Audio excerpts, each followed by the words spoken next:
Titulares.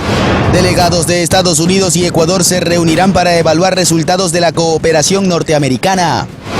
Alcaldía de Guayaquil presenta denuncia penal por presunto peculado en la administración de Cynthia Viteri. La consulta popular y referéndum de este 21 de abril no presentará apagones, según la presidenta del CNE. 13 privados de la libertad extranjeros fueron entregados a la justicia de su país. En Guayaquil, un ciudadano fue aplastado por las llantas de un vehículo pesado y perdió la vida.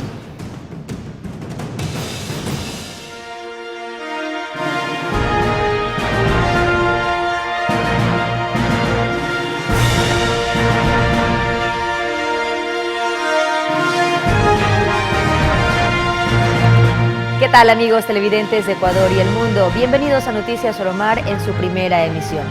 Tal como lo había anunciado, el gobierno hizo pública la noche de este jueves 18 de abril la lista de objetivos militares de grupos terroristas. En ella constan los fugados Adolfo Macías, alias Fito, y Fabricio Colón Pico, alias Capitán Pico. Iniciamos de inmediato con otros temas. El presidente Daniel Noboa aseguró que revelará los nombres de los implicados en el supuesto sabotaje en el sector eléctrico denunciado en días pasados y que sería la razón de los apagones en el país. Ligner Mendoza con el informe. 2 días atrás, Daniel Noboa aseguró que quienes estén implicados en el sabotaje acusado por el presidente de la República serán investigados y también sancionados. Ya hemos presentado a Fiscalía y el CIES está trabajando en eso. Toda persona involucrada será considerado no solo traidor a la patria, sino una amenaza a la seguridad nacional. Y es que este jueves sorprendió a todos, pues mientras inauguraba el primer espacio integral familiar de la sierra al sur de Quito, anunció que ya tendría en su poder nombres de los culpables de los apagones que hoy se vive en el Ecuador. Hoy mismo se conocerá también de las personas que estuvieron involucradas en los cortes de luz. Ya tenemos a las personas investigadas y algunas se las agarrará para interrogación, así mismo declaraciones. Y es que hasta el día de hoy, aparentemente habrían 22 involucrados, de los cuales la principal sería la exministra de Energía, Andrea Arrobo. La realidad es que aunque el presidente haya asegurado que nadie a mí me va a cuentear en el último segundo de que tenemos que darle 5 horas de apagón a Guayas. Nosotros no vamos a dar más apagones esta semana. Los apagones, al menos hasta este viernes, van a continuar a nivel nacional. Ligner Mendoza, Noticias Oromar. Y a pesar de los apagones, en Santo Domingo los ciudadanos continúan laborando para evitar que los ingresos sigan cayendo. Luego de que el presidente Daniel Noboa suspendiera la jornada laboral durante este 18 y 19 de abril debido a los apagones energéticos a nivel nacional, esta solución, según ciudadanos y expertos, se ha catalogado como un feriado energético, el cual obligó a varias entidades a no brindar su servicio y a emprendedores a no laborar. Innovamos en cosas que no deberíamos innovarnos. Un feriado, si hay un calificativo, un feriado de la electricidad, en donde el privado es nuevamente el víctima de la mala prestación del servicio por parte del Estado, porque quien está paralizado el día de hoy es los empleados públicos, en que no trabaja desde lo privado, usted no tiene cómo sustentar el trabajo o en su defecto cómo llevar el pan a su mesa. Richard Ceballos lleva 5 años vendiendo bolos en las calles de la ciudad. Él indicó que pese a la suspensión de la jornada laboral, él buscó modos para trabajar, ya que sus ingresos son diarios. Aún así destacó que el producto que comercializa se ha convertido difícil de obtener debido a los cortes energéticos. La energía, claro, la energía hace falta para vender los bolos, porque los bolos, cuando se va la energía, se descongelan, no puedo comer porque uno se vive al diario. Varios fueron los locales comerciales que mantuvieron sus actividades pese a no contar con energía, esto con el fin de no permitir que sus ingresos continúen decayendo. Carrión recalcó además que aunque varios ciudadanos y emprendedores hayan tenido la intención de elaborar, la falta de servicio de energía eléctrica es un limitante evidente. Un día de trabajo por falta de energía es el desgaste de la mano de obra, es decir, tengo mano de obra que está trabajando y no puedo hacer absolutamente nada porque todo está ligado, la productividad está ligado a la parte eléctrica. Destacando la cultura del trabajo, las calles de la ciudad tienen a varios comerciantes y locales laborando durante este 18 de abril, quienes mantendrán sus jornadas con normalidad este 19 de abril también. Aún así, continúan solicitando una breve solución para esta crisis energética, la cual ha generado pérdidas de hasta un 50% en sus labores.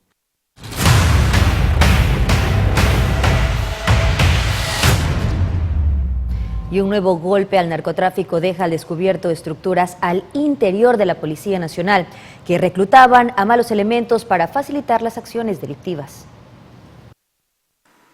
Se trató de una operación simultánea ejecutada en Manaví, Esmeraldas, Guayas, Azuay, Loja, El Oro y Pichincha. El resultado de la misma fue la detención de 14 personas. De esos 14, 10 eran policías, 3 retirados y 7 en servicio activo, todos involucrados en narcotráfico en el caso Jaguar. Todo habría empezado en febrero del 2023, cuando se capturó al Gato Farfán, cuyo operativo en esa época se logró la incautación de 3 toneladas de droga. Esta droga fue ingresada a las bodegas de la Jefatura de Antinarcóticos de la ciudad de Tena, lugar donde se produjo un asalto y fueron sustraídas las 3 toneladas. Luego de este evento, la Policía Nacional ha venido realizando en conjunto con Fiscalía una investigación determinando que esta estructura estaría conformada por estos ciudadanos, todos de nacionalidad ecuatoriana, entre civiles y servidores policiales en servicio activo y pasivo. La organización tenía relación con otro grupo de Santo Domingo dedicado al narcotráfico internacional, el mismo que se dedicaba a reclutar a policías en servicio pasivo y por medio de ellos obtener permisos para portar armas. Otros hacían de soplones, avisando el cuándo, cómo y dónde se iban a ejecutar operativos antidrogas. Y también tenemos servidores policiales que pertenecerían al CRAC, cuya función era no realizar los registros de los contenedores. Dentro de ello y en los allanamientos que se realizaron en los diferentes inmuebles se encontró alrededor de $750.000.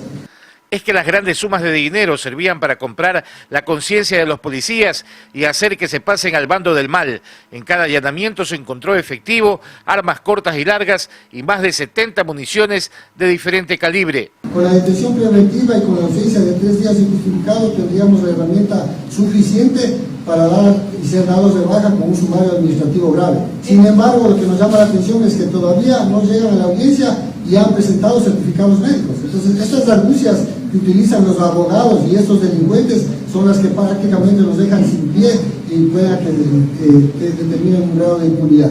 La depuración al interior de la policía fue defendida por el jefe de la Zona 8, toda vez que es el 5º operativo en el año en el que se captura a miembros activos inmersos en delincuencia. La última palabra la tiene el sistema de justicia. Cristian Arias, Noticias Oromar. Y por otro lado, Sebastián Barreiro, hijo de la vicepresidenta Verónica Abad, pagó $20.000 por una caución para salir de la roca. El recurso deja sin efecto la prisión preventiva.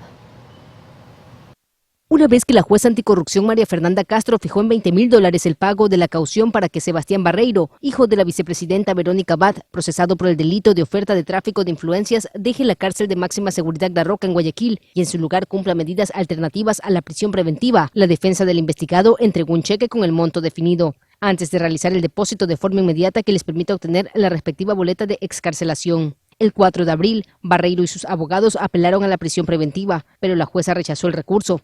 De ahí que la defensa de Barreiro planteó la caución, que es una figura para garantizar la presencia de un procesado, pero suspendiendo el arresto. Osvaldo Trujillo, abogado del hijo de la vicepresidenta Abad, planteó inicialmente una caución de $5.520, pero la fiscalía se opuso, por lo que la magistrada a cargo acogió el pedido de caución, pero la cifró en $20.000. Ya para el 16 de abril, Mateo Pérez Carrera, otro de los abogados de Barreiro, presentó un escrito en el que se anexó un cheque de emergencia por el monto solicitado girado a favor del Consejo de la Judicatura. Cabe recalcar que la libertad provisional de la caución solo será revocada cuando Barreiro incumpla las medidas alternativas impuestas o cuando existe una pena de prisión en firme. María José Pino Argote, Noticias Oromar. Y la exalcaldesa de Guayaquil, Cintia Viteri, luego de ser involucrada en cargos de nepotismo, ahora es demandada penalmente por peculado. La causa es impulsada por el jurista Carlos Luis Sánchez Gaete, a nombre del actual alcalde Aquiles Álvarez, e implica a toda la administración anterior. El caso ya fue reportado ante la Fiscalía, que deberá llamar a todos los involucrados a rendir su versión. De acuerdo a la ley, el peculado puede acarrear penas de prisión de entre 8 y 25 años. Y la Fiscalía convocó por última ocasión a Ronnie Aliaga para que amplíe su versión sobre el caso Metástasis el 22 de abril. El exasambleísta de la Revolución Ciudadana es uno de los 52 acusados del delito de delincuencia organizada. Aliaga no asistió a la ampliación de la versión presencial definida para el sábado 13 de abril, fecha en que se completaron los 120 días de instrucción fiscal definidos por el juez de la Corte Nacional de Justicia, Felipe Córdoba. Horas más tarde, la Fiscalía volvió a plantear una nueva fecha, pero aclarando que deberá acercarse de forma presencial con su abogado. De lo que se conoce formalmente, Aliaga salió del país el 23 de diciembre por la frontera con Colombia y hasta el momento no se ha reportado su retorno a Ecuador por alguno de los puertos o aeropuertos del país.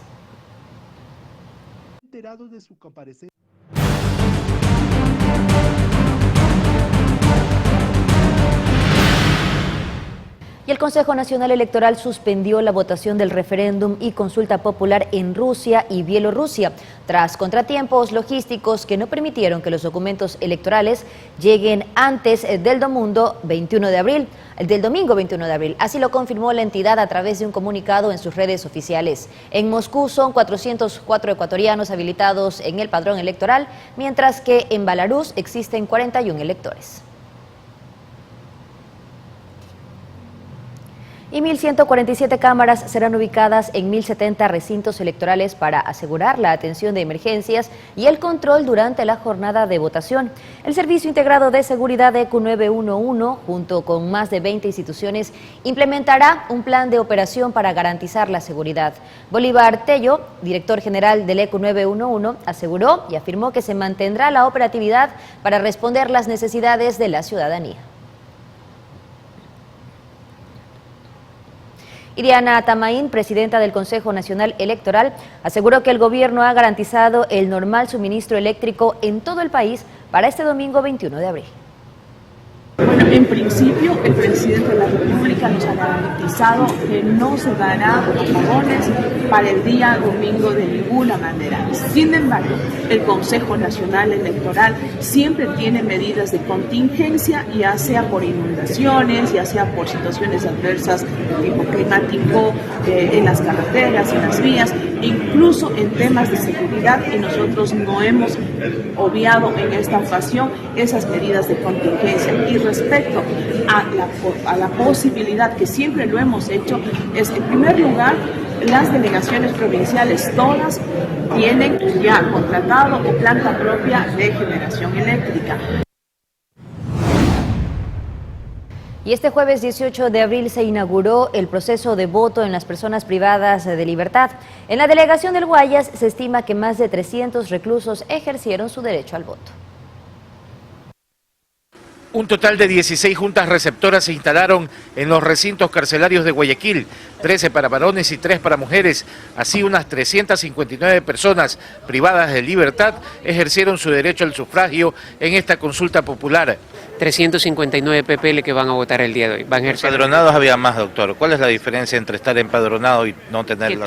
Que tengan su cédula y que tengan con sus derechos todavía habilitados para poder ejercer el voto. Para registrarse teníamos mucho, pero cuando se hace la verificación, obviamente tiene que confirmarse por parte del centro penitenciario que todavía no tengan la sentencia condenatoria.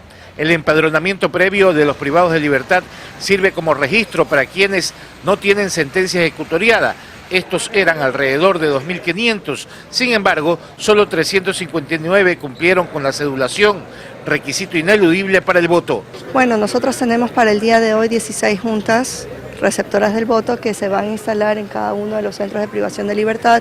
11 de ellas son del Centro de Privación de Libertad 1, masculino, y cada uno de ellos van a estar acompañados con personal de la delegación. El proceso duró hasta las 17 horas, luego de lo cual, y bajo medidas de seguridad, el material fue llevado a la delegación provincial. Su contenido será lo primero en ser contabilizado el próximo domingo al finalizar el proceso e iniciarse el escrutinio. Cristian Arias, Noticias Oromar. Y apenas un 32% de personas privadas de la libertad sin sentencia ejecutoriada ejercieron su derecho al voto en la provincia de Pichincha, un número mayor en relación al 22% de este grupo que sufragó a nivel nacional. El voto para las personas privadas de la libertad sin sentencia ejecutoriada se realizó en todo el país y en el caso de Pichincha, fueron 83 ciudadanos los que ejercieron su derecho al voto, de un total de 256 empadronados entre mujeres y hombres. La delegación provincial organizó los 4 paquetes electorales y posteriormente movilizó los mismos bajo la custodia de las Fuerzas Armadas hacia los 4 recintos de privación de la libertad, ubicados en Conocoto, Cotocollao, Kennedy y Quitumbe. La ceremonia inaugural se realizó en presencia de los consejeros del Consejo Nacional Electoral, el director de la delegación y la Junta Provincial Electoral de Pichincha. Al cierre de la jornada se pudo conocer que de las 5.338 personas habilitadas a escala nacional, sufragaron un total de 1.181 PPLs. Los votos de las personas privadas de la libertad permanecerán en custodia de las Fuerzas Armadas en las bodegas de las delegaciones provinciales y estos sufragios serán contados en presencia de organizaciones políticas, sociales, observadores nacionales e internacionales y medios de comunicación a partir del cierre de la jornada electoral de este 21 de abril. Ligner Mendoza, Noticias Oromar. Con esta información, amigos televidentes, hacemos una breve pausa, pero antes quiero darles una recomendación. Pon los pies sobre la tierra y libérate de conexiones costosas y lentas. Esto con Fibra Max. Disfruta una potente cobertura en toda tu casa con Wi-Fi 6 y 500 megas de velocidad por solo $17,50 mensuales. En Fibra Max, cada día somos Max, los fanáticos de la velocidad y el ahorro. ¿Y tú qué esperas? Cámbiate a Fibra Max.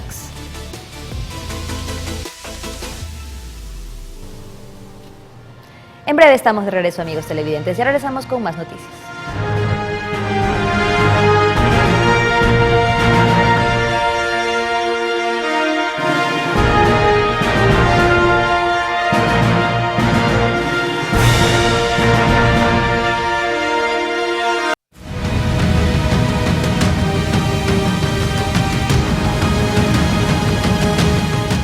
Estamos de regreso, amigos televidentes. Tenemos más noticias. El gobierno de Estados Unidos comprometió la entrega de 10 millones adicionales a la cooperación que ha entregado Ecuador para enfrentar la crisis de seguridad. La canciller Gabriela Sommerfield destacó la intensidad de cooperación de ambos países para luchar contra el crimen organizado. Sommerfield y el encargado de negocios de la embajada norteamericana, Lawrence Petroni, firmaron un memorándum de entendimiento para empezar el proceso de entrega de dichos recursos.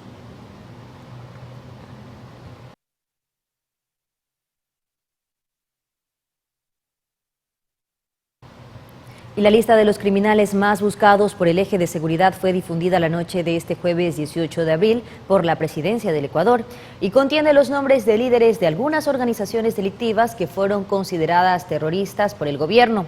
En la lista constan más de 70 nombres, entre los que destacan los fugados Adolfo Macías, alias Fito, y Fabricio Colón, alias Capitán Pico.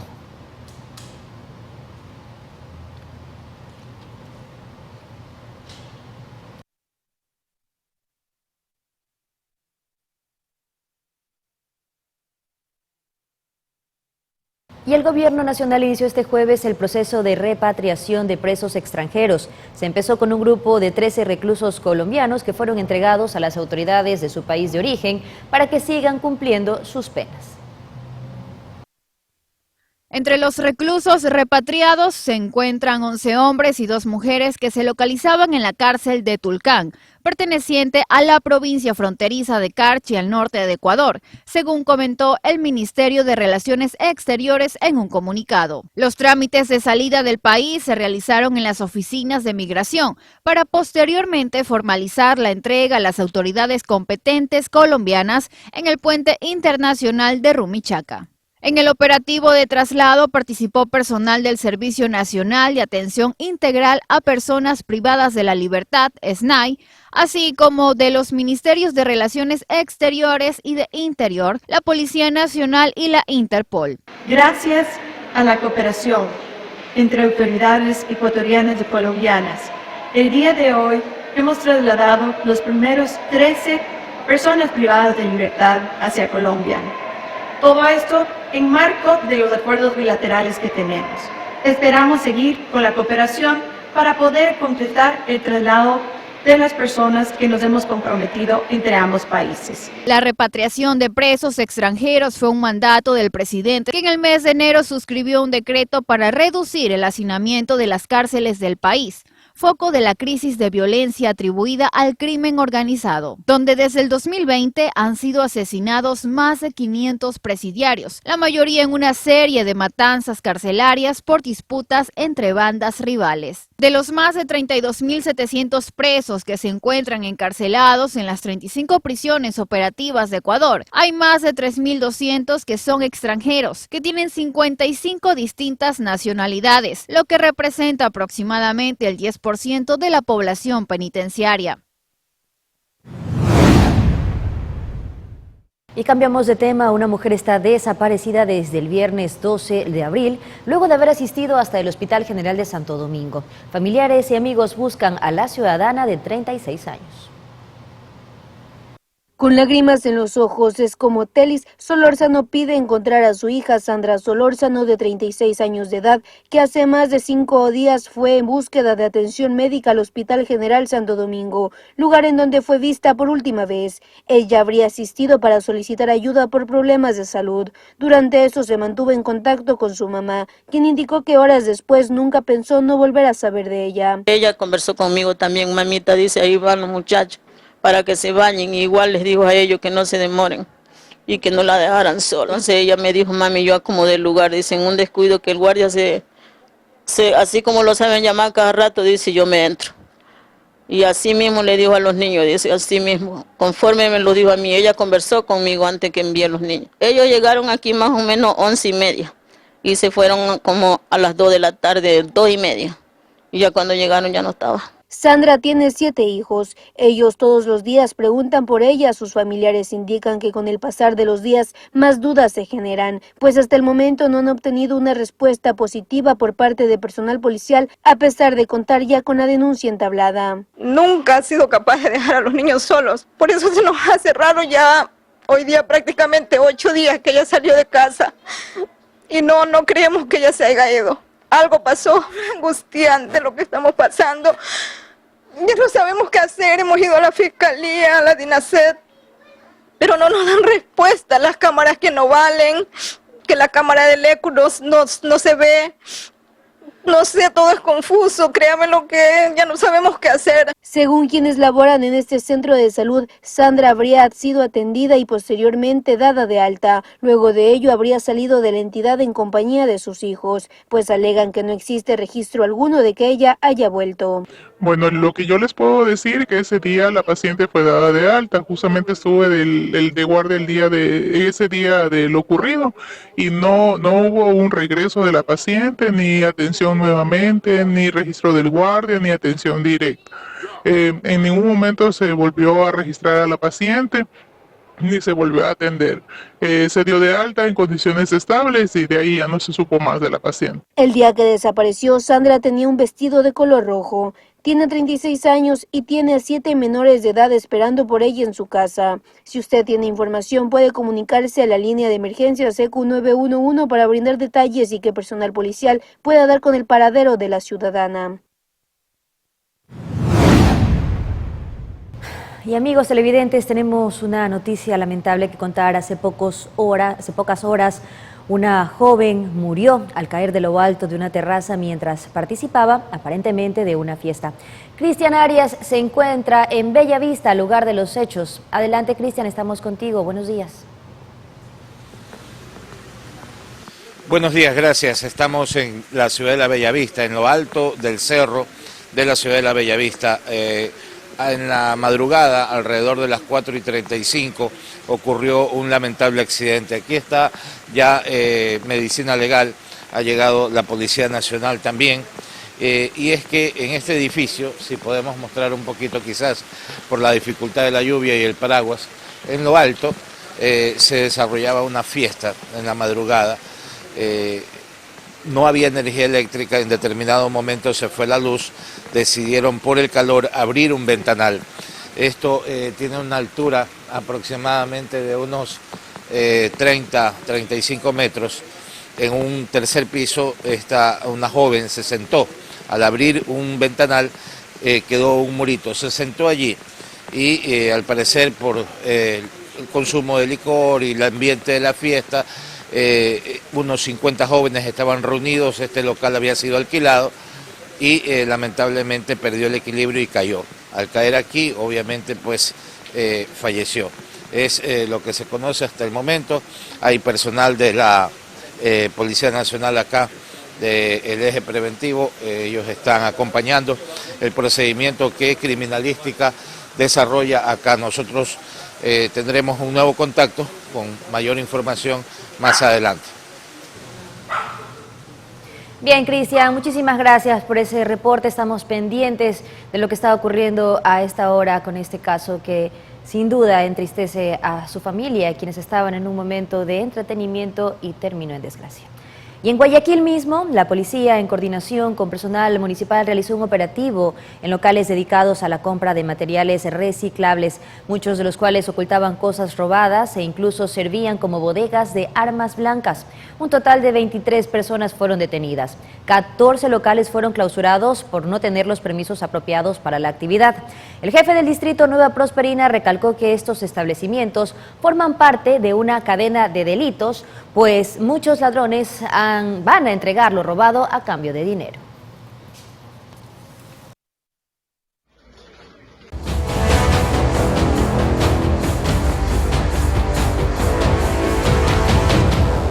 Y el movimiento Construye fue cancelado del registro de organizaciones políticas por cometer infracción electoral relativamente al financiamiento de la política y al gasto electoral. El juez del Tribunal Contencioso Electoral Ángel Torres acogió la denuncia presentada por la presidenta del Consejo Nacional Electoral, Diana Tamaín. Con ello, el movimiento queda impedido de participar en las elecciones presidenciales de 2025 hasta que se apele la decisión. El dictamen surge luego de que María Paula Romo, fundadora del movimiento, acusara a Noboa de presionar al TCE para la disolución ilegal de Construye. Y por otra parte, la Corte Internacional de Justicia dio a conocer las fechas para la audiencia en el marco de la denuncia de México por el asalto a su embajada en Quito. 2 días dedicará el máximo tribunal de las Naciones Unidas para escuchar los argumentos en el marco del pedido de medidas cautelares solicitadas por México contra Ecuador. Las audiencias por la denuncia del país azteca serán públicas y, según informó la Corte Internacional de Justicia, el 30 de abril será el turno de México, mientras que el 1 de mayo le tocará a Ecuador. Ambas diligencias se llevarán a cabo en la sede de La Haya, en Países Bajos, de 3 a 5 de la tarde, hora ecuatoriana. Entre las medidas cautelares solicitadas por el país denunciante está que Ecuador adopte medidas para brindar plena protección a las instalaciones diplomáticas, los bienes y archivos, evitando cualquier forma de intrusión y que permita desalojar los locales diplomáticos y la residencia privada de los agentes. Luego de escuchar los argumentos de los dos países, el tribunal pasará a deliberar sobre la necesidad o no del pedido de México y la resolución se anunciará en cuestión de semanas. Sin embargo, estas diligencias no son el abordaje del contenido mismo del procedimiento. Para esto aún no hay fecha de inicio establecida. Es que México consideró necesario que se emitan medidas cautelares antes de aquello. Mientras tanto, el presidente Daniel Noboa ha asegurado que no se arrepiente de haber ordenado el ingreso a la embajada mexicana. Tania Loor, Noticias Oromar. Y en temas económicos, el riesgo país de Ecuador alcanzó el nivel más bajo desde febrero del 2023. Esta caída se da mientras el ministro de Finanzas participa de reuniones con multilaterales e inversionistas. En medio de la crisis energética y a puertas de una consulta popular, el riesgo país de Ecuador continúa con tendencia a la baja. El 17 de abril el indicador se ubicó en 1.141 puntos, registrando una caída de 73 y alcanzando el nivel más bajo desde el 5 de febrero de 2023, cuando llegó a 1.120 puntos. Esto ocurre mientras el ministro de Economía y Finanzas, Juan Carlos Vega, participa de las reuniones de primavera del Fondo Monetario Internacional y del Banco Mundial que iniciaron el 16 de abril. El funcionario también ha mantenido encuentros con inversionistas y representantes de otros multilaterales como el Banco Interamericano de Desarrollo. Esta baja sostenida del indicador empezó desde que el gobierno anunció la intención de incrementar el impuesto al valor agregado IVA al 15%, porcentaje que rige actualmente. Entre otros factores está el precio del petróleo, que el 17 de abril inició la jornada con un alza del 0,63%, registrando un precio superior a los $83 durante la mañana de ese día. Cabe señalar que el riesgo país refleja la probabilidad de un Estado de pagar o no la deuda externa. Mientras más alto es el indicador, mayor peligro de incumplimiento se percibe y por ende hay menos opciones de acceder a préstamos internacionales. Tania Loor, Noticias Oromar. Amigos televidentes, hacemos una nueva pausa comercial. Al volver estaremos revisando los principales hechos delictivos de las últimas horas. Ya volvemos.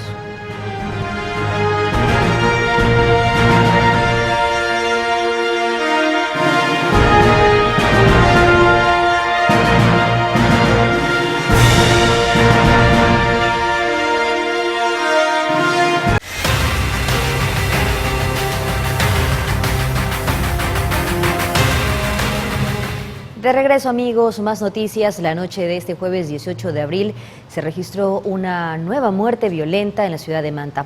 Un hombre identificado como Joffrey Ricardo Mero Mero, de aproximadamente 42 años de edad, fue baleado por sujetos desconocidos cuando se encontraba en el barrio Abdón Calderón. El cuerpo de la víctima quedó tendido sobre la acera. En la escena del crimen se recogieron varios indicios balísticos. En el distrito Manta, en lo que va del año, ya se han registrado 89 asesinatos.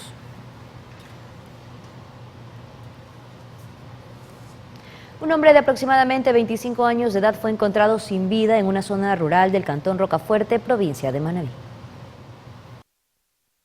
Agricultores del sitio Las Peñas en el cantón Rocafuerte, que iban a sus labores diarias, dieron la alerta del hallazgo de un cuerpo sin vida en un camino de tercer orden. El cadáver estaba cerca de una zanja y junto a un maizal. Se desconoce la hora del evento, aproximadamente es una persona de sexo masculino, de aproximadamente 25 años, quien presenta varios impactos de proyectil, producto por arma de fuego. Se desconoce las circunstancias, aparentemente sería en la madrugada este evento, es lo que se tiene de momento esa información. Hasta el sitio se movilizó personal de la Policía Nacional para acordonar el área y recabar indicios que ayuden en las investigaciones. Hay 15 indicios balísticos. Es decir, por los indicios encontrados, la muerte ocurrió aquí en este lugar. Así es. Estaba de cúbito dorsal con los impactos ya en su humanidad. ¿Portaba algún documento para identificar? No, tenemos como NN, no portaba ningún documento de identificación. El cuerpo finalmente fue trasladado hasta el centro forense de la ciudad de Manta para que le realicen la respectiva autopsia y a la espera de que sea identificado. Mirly Macías, Noticias Oromar.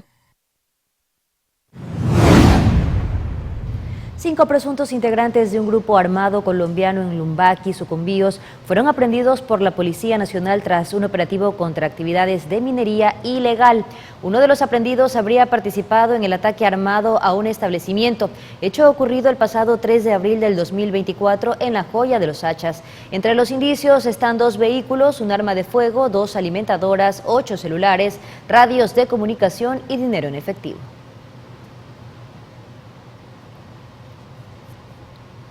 Y la Fuerza de Tarea Conjunta de Manabí realizó un operativo en el sector El Membrillo, Cantón Bolívar. En la intervención se logró la captura de 3 sujetos a quienes se les encontró armas de corto y largo alcance, 4 kilos de droga, municiones de diferentes calibres, entre otros elementos. Además, durante la operación, Pedro Cristian Párraga Delgado, alias Pella, Presunto cabecilla del grupo Los Choneros cayó abatido en el uso legítimo de la fuerza. El sospechoso cuenta con antecedentes penales. En imágenes compartidas por las Fuerzas Armadas se logra apreciar una vivienda de madera donde se escondían los antisociales en medio de la vegetación. Y una persona que había sido secuestrada en Manta, provincia de Manabí, fue liberada ayer en el cantón Paján. Por este caso hay 6 personas detenidas, entre ellos un menor de edad. Se había dado un secuestro y el robo de un vehículo en el distrito Manta. Inmediatamente se activaron el código 3, en donde este código pues consiste en cerrar las vías de escape de todas, específicamente pues del sector donde... ¿El secuestro fue en Manta o en Paján? En Manta, En Manta. Sí. El secuestro fue en Manta y obviamente pues acciones investigativas, operaciones básicas de inteligencia dieron con el paradero de este vehículo y la aprehensión del conductor que ese momento estaba transitando y nos condujo hacia el distrito Paján, en donde se realizaron algunos allanamientos. Como resultado de estos allanamientos se obtuvo 6 personas detenidas, entre ellas un menor de edad, 2 personas del sexo femenino, así como la recuperación del vehículo robado y algunos terminales móviles. Y hace un momento estuvimos enlazándonos en Guayaquil para contarles la historia de una joven que tras pasar una noche de diversión cayó de la terraza de un edificio. Nos enlazamos nuevamente con Cristian, quien nos trae una actualización de lo ocurrido en este caso. Cristian, nuevamente contigo.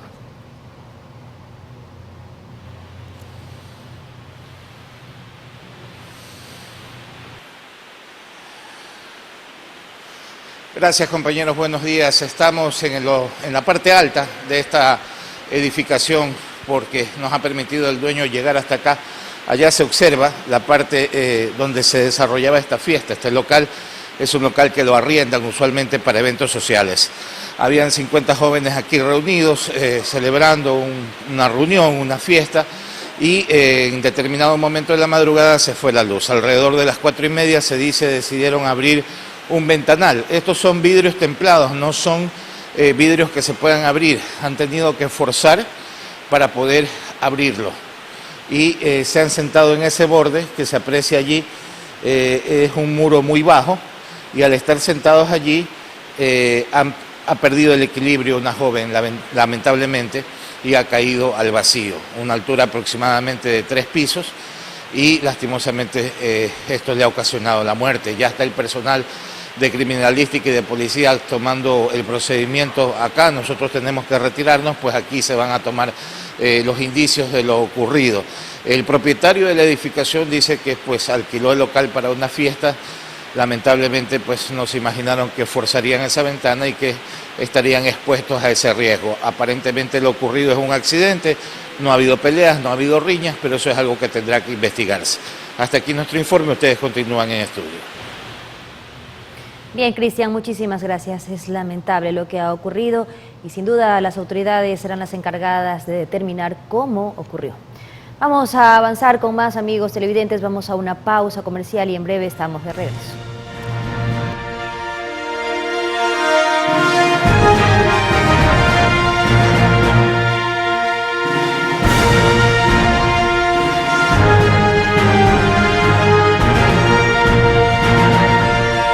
La delegación ecuatoriana ya se encuentra en Turquía para el Campeonato Mundial de Marcha a disputarse este fin de semana. Pero estas noticias las tendremos para las próximas emisiones, queridos amigos. Vamos a despedir ya este espacio de noticias. Les agradecemos mucho su fiel compañía y les deseamos que tengan un excelente fin de semana. Este día domingo estamos todos llamados a cumplir con nuestro compromiso y responsabilidad con el país. Hay mucho que analizar, aprovechemos para leer detenidamente y tomar la mejor decisión en pro del desarrollo y la seguridad que tanto necesita Ecuador. Un abrazo, que tengan un excelente jornada.